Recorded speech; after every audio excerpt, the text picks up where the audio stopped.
Champions ট্রফিতে ব্যর্থতার পর ওয়ানডে ক্রিকেট থেকে অবসরের ঘোষণা দিয়েছে মুশফিকুর রহিম। এবার তার পথেই হাঁটলেন আরেক অভিজ্ঞ ব্যাটার মাহমুদুল্লাহ রিয়াদ। আগেই টেস্ট ও আন্তর্জাতিক টি-20 ফরম্যাট থেকে সরে দাঁড়িয়েছিলেন মাহমুদুল্লাহ রিয়াদ। এবার ওয়ানডে থেকেও বিদায় নিলেন। বুধবার নিজের ফেসবুক পেজে এক পোস্টে আন্তর্জাতিক ক্রিকেট ছাড়ার ঘোষণা দেন মাহমুদুল্লাহ।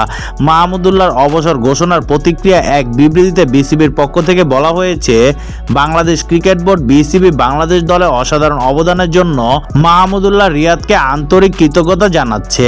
বুধবার আন্তর্জাতিক ক্রিকেট থেকে অবসর ঘোষণা করায় অভিজ্ঞ ক্রিকেটার 18 বছরের বর্ণাঢ্য ক্যারিয়ারের সমাপ্তি টেনেছে। বিভিন্ন ফরম্যাটে সব মিলিয়ে মাহমুদুল্লাহ 430টি আন্তর্জাতিক ম্যাচ খেলেছে, যেখানে রান করেছে 11,047 রান এবং উইকেট নিয়েছে 166টি। আইসিসির ইভেন্টে বাংলাদেশি খেলোয়াড় হিসাবে সর্বাধিক সেঞ্চুরি করার গৌরব রয়েছে তার এবং ওয়ানডে বাংলাদেশের চতুর্থ সর্বোচ্চ এবং টি-20তে দ্বিতীয় সর্বোচ্চ রান সংগ্রাহক তিনি।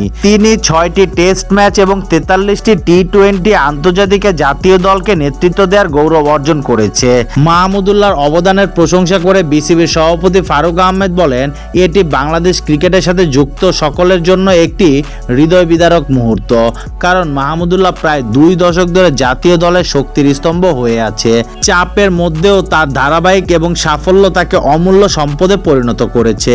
তার নিষ্ঠা এবং পারফরমেন্সে ভবিষ্যৎ প্রজন্মের জন্য একটি মানদণ্ড স্থাপন করেছে এবং তাদের অনুপ্রেরণার উৎস হয়ে থাকবে।